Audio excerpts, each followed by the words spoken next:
we are going to bring in Michael Pearce. He is the editor-in-chief over at the Oakland Post at Oakland University. Michael, thank you for being with us here on the MegaCast. Hello. Are you back in school now, and do you have any actual classes in person? Yes, I am. Right now, I'm actually at the campus radio station where I also work. I had one in-person meeting for one class, the only in-person meeting I'll have all semester. So now it's all online. What's it like? It's different. I don't mind it personally because I work a lot, so it allows me to work classes more into my schedule when I want to. But I know a lot of people are having trouble with it, especially those that have one in-person class, and they live 45 minutes away or 30 minutes away, and they have to make the trip for work or class when they would be living on campus, but it just doesn't make financial sense right now. Michael Pearce, you are also the editor-in-chief of the Oakland Post, the school newspaper there. What's this been like for you to have to put out a paper in the middle of a pandemic? At first, it was really hard. There were a numerous amount of reasons why, but number one, restricted building hours. We don't have a lot of people that can come in. We don't even have the room for a lot of people to come in. But slowly but surely, it's getting better as we hire more people and more people are around campus naturally. The summer was a little tough because of that. But during the school year, it's starting to pick up. And honestly, people are just looking to get back to their normal lives at this point to some extent. So we're getting a lot more people involved and wanting to do stuff and work and, boost their resumes for the future when eventually, hopefully, they'll be able to get jobs without a pandemic happening. Michael Pearce joining us. He is the editor-in-chief of the Oakland Post with us on the Oakland County MegaCast. The school year is off to its start. Some people are on campus, some off campus, as is normal. Classes, some virtual, some are not. What are you hearing, and what are your other student journalists hearing from the students of Oakland University in terms of their experiences, their feelings so far as this unprecedented school year is underway? I think it really depends on the person because I have a lot of people who are here on campus who are kind of enjoying things, I would say, the way that they are because, if they live on campus, they have all this free time to focus on what they want and structure their schedule the way they want. On the other hand, you have people who are really against it because everyone learns differently and online learning is tough for some people and not being able to see that person face to face. Someone recently brought up a good point to me. It was that when you see your professor and you see your classmates, you have more accountability for doing that work and not letting that professor down, honestly. But when you never see their face, you never hear their voice, and they don't really even know you, sometimes it can be difficult to be like, well, I don't want to let this person down because it's just, you might know what they look like or sound like a little bit, but you don't have really as much of a personal relationship. So some people struggle with slacking a little more in that aspect. How are the students handling getting tested? And I believe Oakland University has like a sticker that's taking your temperature and things of that nature. What is the feedback from students? Do they like it or do they think it's an invasion of privacy? I'm not sure if the bio buttons have reached campus yet. I haven't heard anything about them reaching that, but they do have an online screening where you have to fill out questions. You have to agree to wear your mask, social distance, etc., stay clean, and you will get a green or a red little notification in your MySale website, which is the university's portal for everything. And they're doing that right now. The buttons, I'm not sure about yet, but I think that it will be very mixed reactions because on one hand, you don't have to fill out this daily form anymore. It just takes care of it. And if you're healthy, you have nothing to worry about. But some people are still concerned about people having their data and knowing, their health, whatever. But in reality, it doesn't track you. It doesn't harvest your data and send it anywhere. It's literally just if you match a symptom, Graham Health Center gets a green or a red light, and then they will call you. That's it. They don't know what your temperature is. They don't know anything about that. They just know you have a symptom, so we're going to contact you and move forward from there. So once they become more readily available, I think I might do it because filling out the form every day is a lot easier to just have it do it for me on my chest. But some people are definitely worried about the privacy aspect.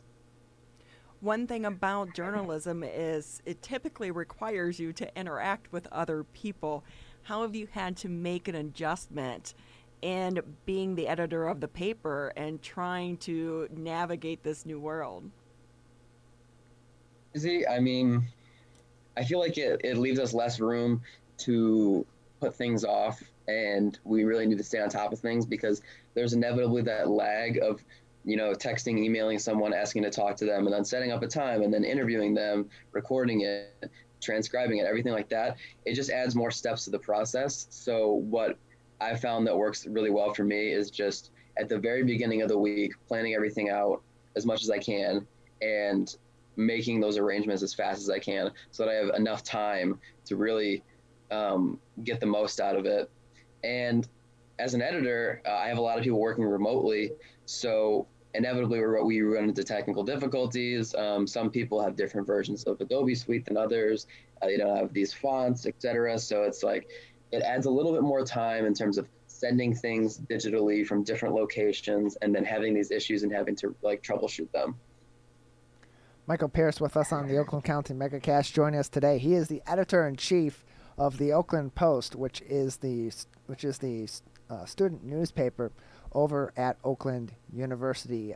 Michael, how much more important has your role and your fellow student colleagues' role with the Oakland Post been now that we're in this pandemic? I mean, earlier on in the spring and now, of course, in the fall under these unprecedented times, how has your role become more important as you continue to tell the stories of what's going on campus at Oakland University?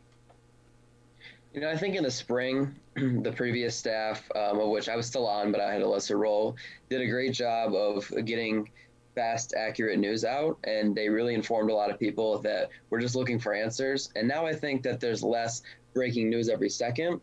Our job is more to inform people of what their options are and what things might be happening, important things that they could see coming, because a lot of it right now is we're sort of in a middle area where in the spring it was everything's happening right now. We need to react. We need to figure out what's happening.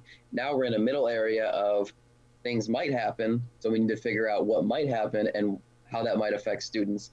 So our job is a lot of just continuing to communicate with administration and making sure that any changes they are thinking of or might be making soon are communicated effectively to the students, because a lot of the time students feel like they could be left in the dark if administration makes a change and they didn't receive any prior warning about it. So that's what we're trying to do, is just stay ahead of things and tell people, a lot of people were concerned about the cost of online classes. And one of our articles that we wrote was outlining the options that they have to alleviate some of the financial burdens of still paying full tuition for online classes, the CARES Act, certain scholarships, stuff like that they can do to sort of help themselves that they might not have known about before. Yeah, because do you find that it's harder to get a hold of some of the people in the administration because are they remote as well? Yeah, I'm pretty sure that most of them are remote or they have less in-person hours. I've had one in-person interview with administration this entire summer, and of course we were 6 feet apart, masks on, everything. But I mean, a lot of them are remote, and then a lot of them have even busier schedules than before, because on top of doing all of their administration duties that they usually do, they have an entire pandemic to figure out and navigate through. So it becomes, their schedule becomes even more jam-packed. I know President Peskovitz is probably doing an interview every 40 minutes. So we have to figure out how to get into their busy schedule to do our jobs too. And it takes a lot of planning and patience and willing to, just willing to wait a little bit, which wasn't always as big of a deal before because everyone was on campus and more easily accessible. And there wasn't this pandemic to figure out. Right. They are a little busy right now, having to come up with so many different plans. Like if this happens, then we need to do this, or this happens. Mhm. So, Michael, one of the things on so many college campuses, as the students are returning, outbreaks of the virus. Are you concerned about that? And how are you and your staff planning to handle addressing that in the paper? I can't help but be a little bit concerned because, of course, it's a possibility when a lot of people come back to a certain area, regardless of how safe they are. There's people who will be a little less safe, and there are people who might come to campus for a day to visit someone they know. They will follow the rules, but they could be asymptomatic and transmit something. And you see what's happening at other colleges too, like Michigan State. So it's natural to be a little bit worried. I would say I am a tiny bit, but I feel like our university has done a pretty good job of figuring things out and trying to prevent it a lot better than I would say places like CMU are doing. But as the newspaper, our job is to just basically stand by and wait for either something big to happen or nothing big to happen. And either way, that's something that we will cover. And if things get shut down again and go entirely remote again, the lucky thing is about our job is that most of us right now, at least who are writing and everything, are doing it at least partially remotely. So, and we did it this past summer too, so we know how to handle this at this point. It's a little more difficult, but we know how to handle it. So looking at your profile, it seems as if you are a big sports person. It looks like you want to go into sports. So what is it like for you on campus and without organized sports? How are you dealing with that? Yeah, it's tough. I'm not the sports editor anymore. I was for the last 2 years, but I still like to write about it. So it's a little disheartening to not have fall sports, but what I'm going through is nothing compared to what the athletes are going through, because some of them lose parts of their season. They might lose a fall competitive season if they're a spring athlete, but that fall competitive season really helps them prepare for the spring, the Horizon League one that's more important to them. So even if they're not directly losing their season or their season is directly pushed to the spring, they still are losing something. So me, as someone who just likes to watch sports and cover them, it doesn't matter how I'm affected by it. But I've been talking to a few athletes, a few coaches every week, and a lot of them seem to have a great attitude about it. A lot of them understand that it's bigger than sports, even for them, even though that's why they're at college somewhat, and, that's their job if they're a coach. They still understand that it's bigger than sports. And, I think you have to commend that because especially with college athletes, this might be the last time they play sports, and it's being really affected by the pandemic, but they're still taking it in stride, and they're still just optimistic and hopeful, and they're still doing their best to get through everything. So it's interesting for sure to not have fall sports, soccer, everything like that. I mean, you see the basketball players practicing outside in the apartment's blacktop court because they can't get in the arena right now. So it's different. Michael Pearce with us. He's the editor-in-chief at the Oakland Post, a student paper at Oakland University, with us today on the Oakland County Megacast. Michael, just a few more minutes with you before we got to let you go today for the end of the show. Anything else that you'd like to touch on that we haven't spoken about regarding Oakland University or the operations of the Oakland Post, or anything else that you think would be interesting for our audience to know? Yeah, I just think that the Oakland Post is lucky. I would say we're lucky because we do have an advisor, Gary Gilbert, who has years of experience in the professional field, and his wife, also Holly Gilbert, has years of experience in the professional field and teaching. So we are led by some really great people, and without them, we would be like just in deep water. we would be drowning. So I just wanted to make that be known that they are incredible people, and the world of Oakland University and journalism is better because of them. So, Michael, I know you said that you're in the radio station there. Do you also work at the radio station? What do you do? Yes, I'm the sports director at the radio station. My job before the year was to broadcast sporting events. Not happening right now. So I'm still working on producing weekly radio shows about sports because there is still stuff to talk about. There is still some Oakland stuff to talk about because there's still a bunch of athletes who are getting ready to compete, and there's some professional sports going on right now. So we still have content. I still have something to do. I would hope to call some games, but we will cross that bridge when we come to it. But radio station's also doing really well here too. So what year are you? When do you graduate? I'm a senior. I will be graduating in, I guess, early May of 2021. So do you think going through this is going to help you get a job more so post graduation? I mean, it really depends on how you look at it. I mean, in one hand, I can say I, successfully produced issues throughout an incredibly challenging time. Another aspect is my senior year is a little bit different in terms of experience, and there are some things that I will not have that I would have had the pandemic not have hit.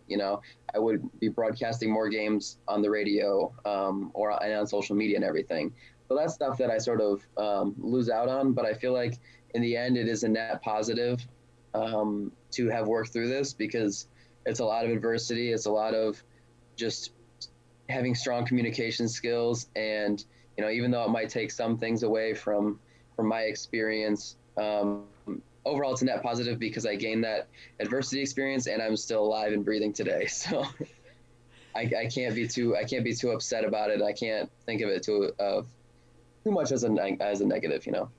Well, we are all learning things as well. So, Michael Pearce, good luck to you. We wish you the best, and definitely good luck post-college as well. I hope that you continue to follow your dream and your passion.